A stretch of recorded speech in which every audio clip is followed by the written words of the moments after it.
हेमंत जी का कल का खिलाड़ी आज ये है लिबर्टी शूज, और रिटेल स्टोर्स जो खुलेंगे लिबर्टी शूज के, उसकी वजह से आप एक बहुत शानदार तेजी आते हुए देख रहे हैं। 8% ऊपर, फिलहाल 108 रुपए 10 पैसे पे मिलता होगा। केमिकल स्पेस पर नीरज जी ध्यान दे रहे हैं विनती ऑर्गेनिक्स पर। यहां पर आपने सुबह सुबह एक शुरुआती तेजी देखी थी। लिबर्टी शूज कल का खिलाड़ी आज 10% के सर्किट पे बंद हुआ है। विनती ऑर्गेनिक्स आपको फ्लैटिश दिखाई दिया।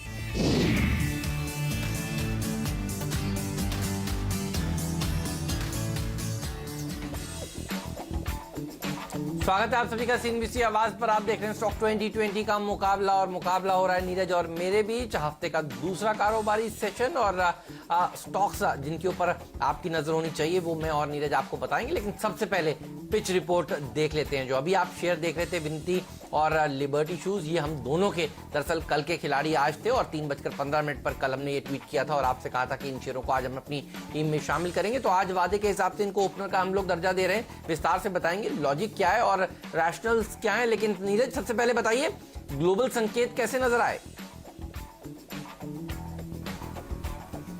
देखिए, ग्लोबल संकेत दो तरह से देखने चाहिए।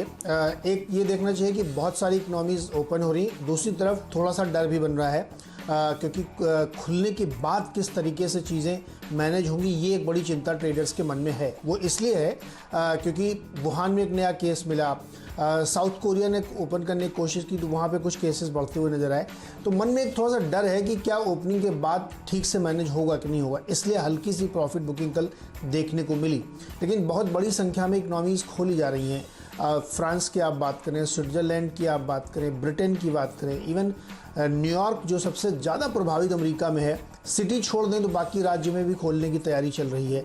तो बहुत जगहों पे खुल रहा है, और उसके साथ साथ जो कंसर्न है जो बहुत लाजमी है, उसकी वजह से थोड़ी प्रॉफिट बुकिंग देखने को मिली। खोलने के लिए लोग इतने बेताब हैं कि टेस्ला के एलन मस्क तो यहाँ तक कह चुके हैं अगर आप किसी को मुझे गिरफ्तार करना तो वो कर ले, लेकिन कैलिफोर्निया में अपना प्लांट वो खोलेंगे। इस लिहाज से भी आप देखिए कि बहुत ज़्यादा डेस्परेशन है अब इकोनॉमी को रीओपन करने का। लेकिन प्रॉफिट बुकिंग भी कल हुई है। क्रूड ऑयल में कल surprisingly 12-13 lakh barrel per day की एडिशनल कटौती आई है, जो पहले तय हुई थी उससे ज़्यादा, और उसके बावजूद क्रूड में तेज़ी नहीं आई। भारत के लिए अच्छी खबर है, हालांकि क्रूड के लिए बुरी खबर जिन्होंने कट किया, लेकिन भारत के लिए ठीक ठाक है। तो नेट में ये कहूँगा कि कल एक थोड़ा सा प्रॉफिट बुकिंग वाला सेशन था, लेकिन इकनॉमीज ओपन हो रही दुनिया में, ये एक उम्मीद की किरण जगाता है। बिल्कुल सही कह रहे हैं। तो आप देखिए हमारे यहाँ ट्रेन अब चलनी शुरू हो रही हैं। तनिष्क ने अपने स्टोर्स खोल लिए, ऑटो की डीलरशिप्स खुल रही हैं, ऑटो की कंपनियां गाड़ियां मैन्युफैक्चर कर रही हैं, केमिकल कंपनियां लॉकडाउन में भी काम कर रही थी, फर्टिलाइजर कंपनियों ने लॉकडाउन में रिकॉर्ड प्रोडक्शन दिखाया है, फार्मा कंपनियां तो देखिए चली रही हैं, टायर कंपनियां, ऑटो एंसिलरी कंपनियों ने भी प्लांट शुरू कर दिए हैं। रिटेल, अब देखिए ये सब होने के बाद रिटेलिंग की बारी है, और रिटेल कंपनियां जिस तरह से धीरे धीरे देखिए खुलने जा रही हैं, मुझे लगता है कि ये वो सेक्टर है जिसके ऊपर आपकी नजर होनी चाहिए। क्योंकि देखिए मैन्युफैक्चरिंग तो अब हल्के हल्के करके पटरी पर आ रही है। आपने बहुत सही कहा, थोड़ा डर है, और ये होता भी है। आप देखिए जब भी इंसान अस्पताल में जाता है, उसके बाद जब रिकवर हो रहा होता है, तो रिकवरी के बाद जब पहले दिन उससे कहा जाता है कि थोड़ा बहुत चल फिर कर दिखाइए, तो थोड़ा घबराता है, लेकिन उसके बाद फिर दौड़ता भी है।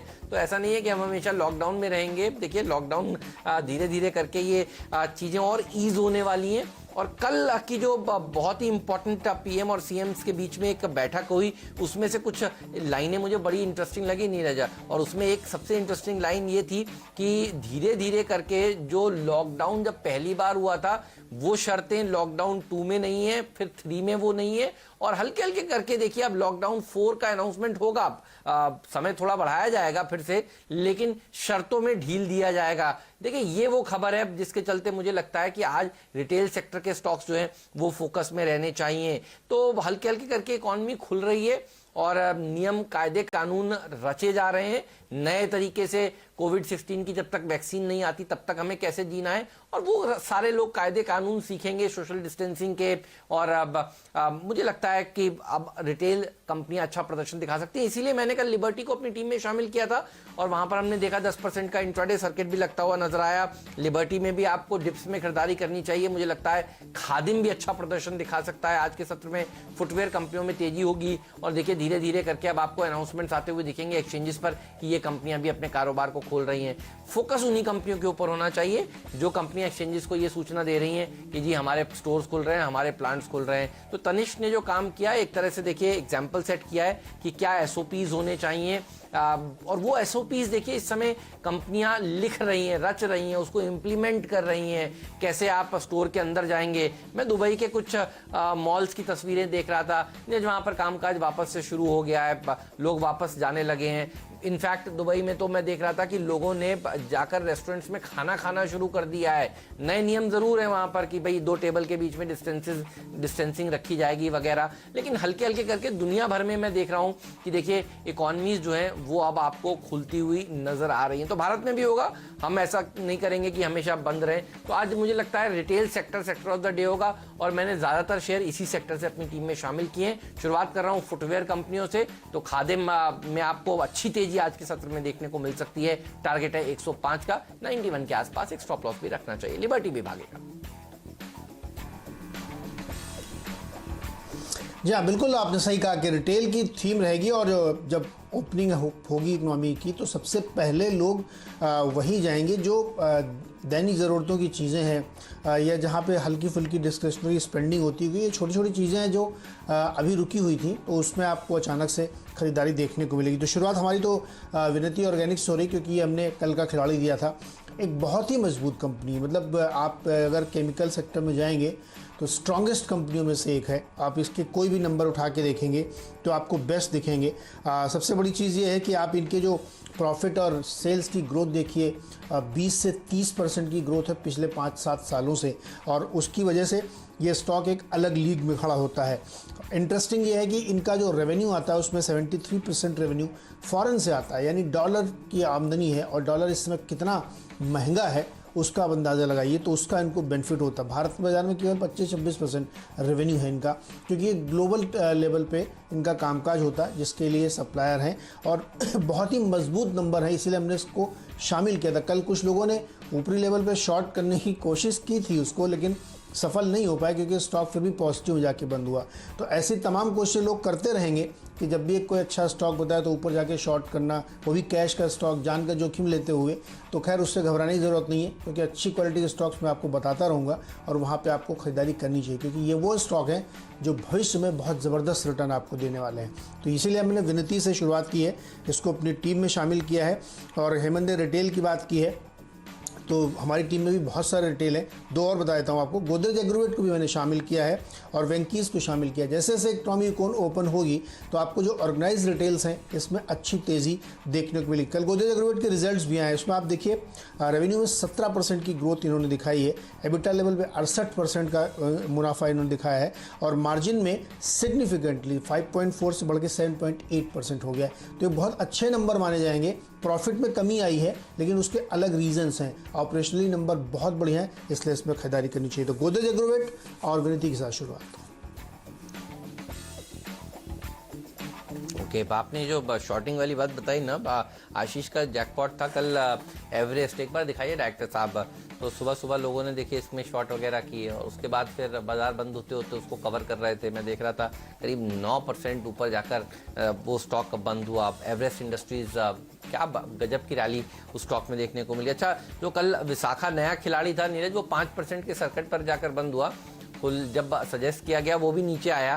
देखिए होता है, लेकिन अच्छी क्वालिटी के स्टॉक्स देखिए फिर बाउंस बैक कर जाते हैं, और इसीलिए आपकी नज़र बढ़िया क्वालिटी के स्टॉक्स पर होनी चाहिए। देखिए ये कल का जैकपॉट था आशीष का, दिन के हाईज पर जाकर इसने समाप्ति दी। सेम ऐसा ही हुआ एवरेस्ट के विशाखा में आप देखिए 5% का सर्किट वहां पर लगा, अच्छी तेजी बनी। बल्कि कोची में भी मैं देख रहा था, पहले थोड़ा सा वो शेयर कोची शिपयार्ड भी बाकी के स्टॉक्स भी दिखाइए, देखिए सारे SML इसूजू दिखाइए, इसमें भी देखिए कल हमने देखा आपकी दबाव बना, उसके बाद ये सारे के सारे स्टॉक्स भागे।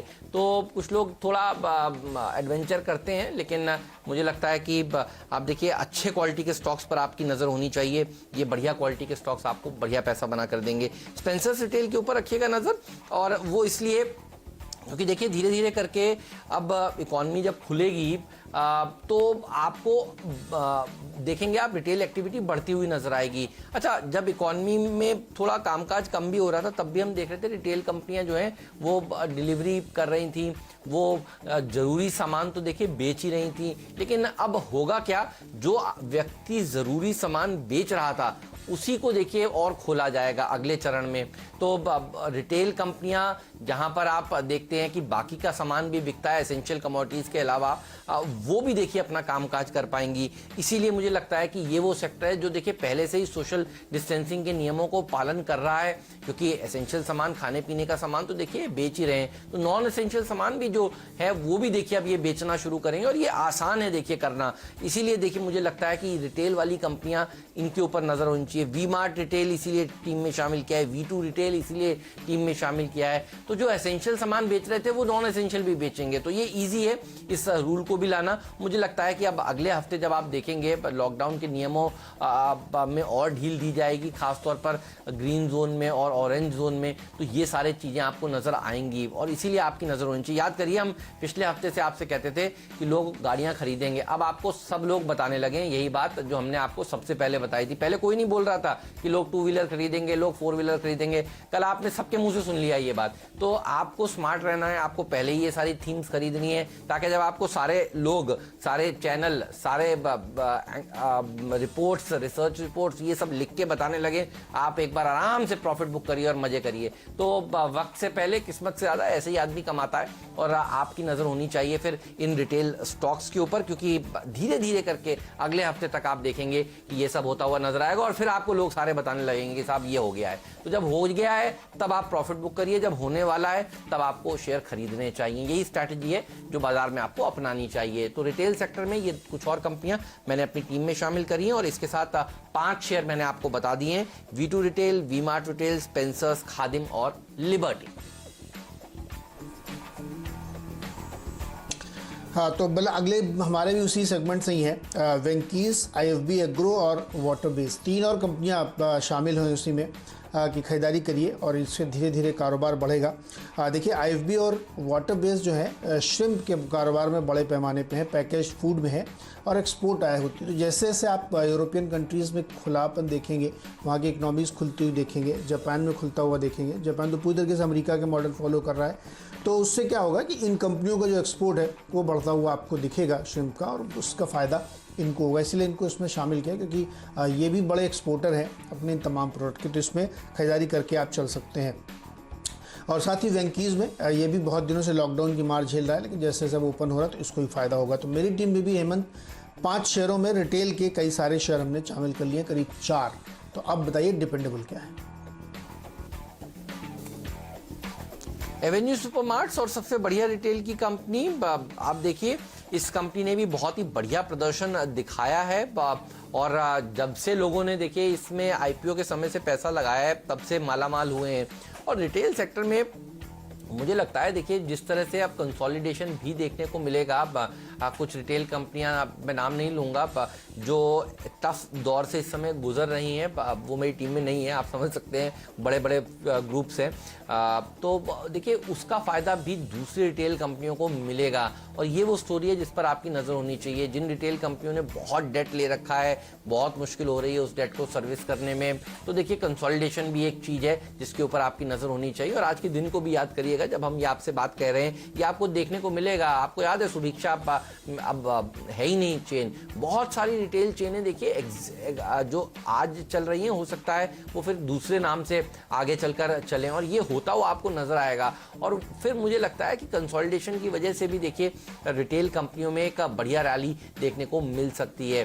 तो जो मजबूत प्लेयर्स हैं वो और मजबूत होंगे, और यही बात मैंने आपसे रियल एस्टेट के लिए कही थी। आज ये जो CLSA की रिपोर्ट देख रहे हैं, हालांकि ये कल आई थी रिपोर्ट, देखिए इसमें भी यही कह रहे हैं कि बड़े जो रियल एस्टेट कंपनियां हैं उनके ऊपर रखिएगा नजर। और कल बात हमने आपको यही कही थी कि देखिए रियल एस्टेट कंपनियों में जो मजबूत कंपनियां हैं वो और मजबूत होंगी। आज CLSA कह रहा है बाय रेटिंग गोदरेज प्रॉपर्टीज 870 का टारगेट है। और याद करिए नीरज ने कल भी इस स्टॉक को सुझाया था, और हम लोग आपसे कह रहे थे retail sector real estate sector of the day होगा। तो फोकस करिएगा अच्छी मजबूत स्टॉक्स पर। अब ये 5% के सर्किट में है, लेकिन अच्छी कंपनी है तो इसको आप खरीद कर रखिए, बढ़िया तेजी देखने को मिलेगी। तो वेन्यू सुपरमार्ट्स होगा मेरा मिस्टर डिपेंडेबल खिलाड़ी। नीरज, आपने डिपेंडेबल का दर्जा किसे दिया है? अब मेरा डिपेंडेबल होगा गोदरेज कंज्यूमर, और ये एक ऐसी FMCG कंपनी थी जिसने पूरे लीग में परफॉर्म नहीं किया था अच्छे से। आप HUL को देखें, ITC को देखें, या दूसरी कंपनियों को देखें, मैरिको को इवन देख लीजिए, तो आप उसके तुलना में अगर आप देखेंगे तो गोदरेज कंज्यूमर उतना अच्छा परफॉर्म नहीं कर पा रही थी। मुझे लगता है कि अब एक इसमें कैचअप रैली देखने को आपको मिलेगी। और चूँकि इनका बहुत बड़ा कारोबार इनका भी विदेश में है, उन कंट्रीज़ में है जहाँ अभी दिक्कतें चल रही थी, और वहाँ ओपन होगा तो गोदरेज कंज्यूमर को फ़ायदा होगा। क्योंकि ये बहुत बारीक सी चीज़ें जो आपको समझना चाहिए, किन कंट्रीज़ का बिजनेस कहाँ से आता है, रेवेन्यू मिक्स समझना बहुत ज़रूरी है। और गोदरेज कंज्यूमर का बहुत बड़ा रेवेन्यू फॉरेन से आता है, तो अब जहाँ पे स्थिति ठीक हो रही है तो उसका इनको फ़ायदा होगा। इसलिए गोदरेज कंज्यूमर को भी शामिल किया है कि सबसे पहला आप बिल्कुल सही कह रहे हैं कि जो खुलापन आएगा उसके बाद रिटेल का FMCG का सबसे ज़्यादा गेन होगा। और मैं तो लगातार ये कह रहा हूँ कि लोगों की सोच बदल रही है, अब जीवन के प्रति नज़रिया बदल रहा है। अब तो आप देखिएगा कि बड़े बड़े बिजनेसेस में बड़े चेंजेस आपको देखने को मिलेंगे। तो ऐसी कंपनियों में ध्यान रखिएगा ट्रेडिंग के लिहाज से या पोजिशनल लिहाज से, जो कंज्यूमर और डिस्क्रिशनरी स्पेंडिंग पे फोकस कर रही है, क्योंकि वहाँ बहुत अच्छी तेज़ी बनती हुई दिखेगी। तो गोदरेज कंज्यूमर डिपेंडेबल के तौर पे शामिल किया है यहाँ पे। और इसी के साथ अब एक छोटा सा ब्रेक, और ब्रेक से जब लौट के आएंगे तो फ्री हिट और पिंच हिट बताएंगे।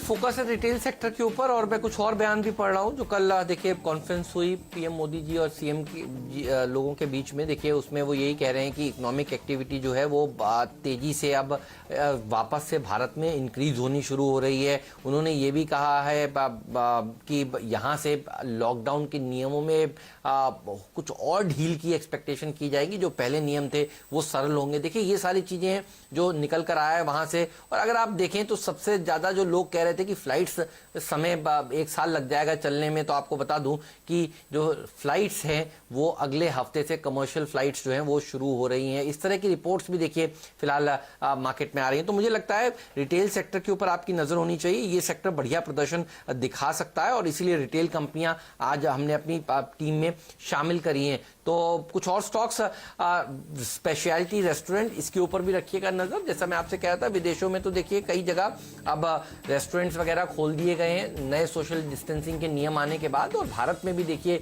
आप देखेंगे कि होम डिलीवरीज तो देखिए इस समय भी चली रही थी।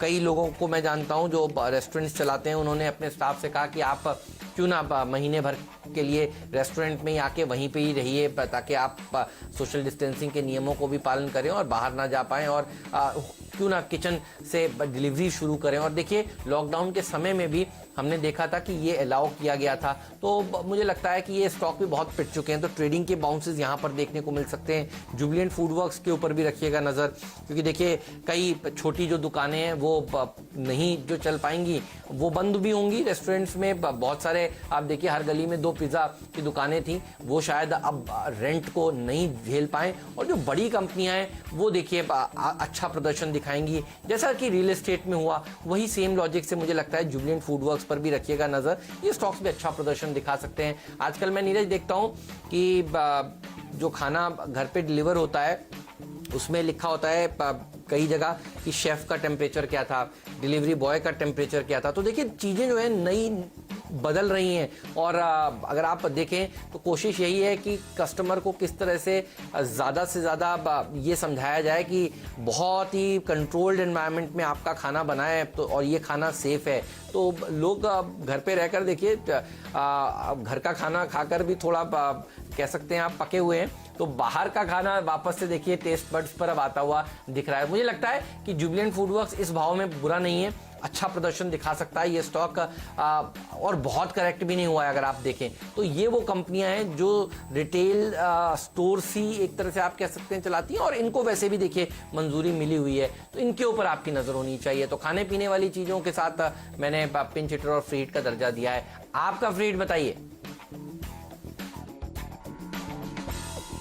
मेरा फ्रीड देखिए एजिस लॉजिस्टिक्स है और इसको इसलिए चुना कि कल एक इंटरेस्टिंग खबर ये निकल के आई ऑयल कंपनीज़ की तरफ से कि वो अपनी कैपेसिटी जो उन्होंने कम कर रखी थी उसको रैंप अप कर रही है, खासतौर पे इंडियन ऑयल उसको बढ़ा रही है वो। तो उसमें फिर जो है इन कंपनियों का रोल आता है जो उनके डिपो तक पहुंचाने का काम करती है। उसमें एजिस एक कंपनी है जो एलपीजी के लिए भी काम करती है और रिटेल फ्यूलिंग के लिए भी लॉजिस्टिक्स का काम करती है। तो उनके लिए फ़ायदेमंद है क्योंकि अब फेज़ 4 जो शुरू होने वाला है उसमें जब ओपन अप होगा तो लॉजिस्टिक्स की कंपनियों का कामकाज बढ़ेगा और सरकार की तरफ से पूरे संकेत दिए गए हैं कि जो सजेशंस मंगाए गए हैं राज्यों के सीएम से उसके बाद उसका ऐलान होगा तो उसमें फेज़ 4 की रीओपनिंग होगी और उसमें लगभग 70 से 80% तक इकॉनमी ओपन हो जाएगी। तो लॉजिस्टिक्स सेक्टर का इसमें सबसे बड़ा रोल होगा क्योंकि बहुत सारी चीज़ें फैक्ट्री के गेट पे रखी हुई हैं, बहुत सारे गोदामों में पड़ी हुई हैं, उन सब को आपको रिटेल स्टोर तक पहुंचाना है। तो हमें लगता है कि लॉजिस्टिक्स कंपनियों पे इस लिहाज से फोकस करना चाहिए। एजिस का चूँकि रोल ऑयल एंड गैस में भी है तो वहाँ पे भी इनको फ़ायदा होगा, तो उसमें खरीदारी करके चलिए। सीमैक अगला स्टॉक है साउथ ईस्ट एशिया मरीन और इसमें भी कई तरह की खबरें हैं कि एक वेसल इनकी कॉन्ट्रैक्ट में गई है अभी एलएनटी के साथ ही कंपनी बहुत ही स्ट्रॉन्ग फुटिंग पे खड़ी है। बावजूद इसके कि ऑयल एंड गैस इंडस्ट्री में थोड़ा सा नरमी देखने को मिली है, उसके बावजूद इनके पास ऑर्डर बुक काफ़ी भरी हुई है क्योंकि ये उसको सप्लाई करते हैं। तो हमें लगता है इसमें खरीदारी करिए। हालांकि इसमें सर्किट बहुत छोटा है, 5% का ही है, खुलता ही लग जाता है इसमें क्योंकि कैशवेज कंपनी है, बहुत दमदार प्रदर्शन इसका रहेगा। तो यहाँ पर इसको पिंच हिटर के तौर पर खरीद सकते हैं। ठीक बात है। तो देखिए ये स्टॉक्स हैं जो फोकस पे रहेंगे। ब्रेक के बाद हम आपको बताएंगे कि हमारा पावर प्ले वाले दो स्टॉक्स कौन से हैं और कैप्टन चॉइस का दर्जा कौन से शेयर को दिया जा रहा है।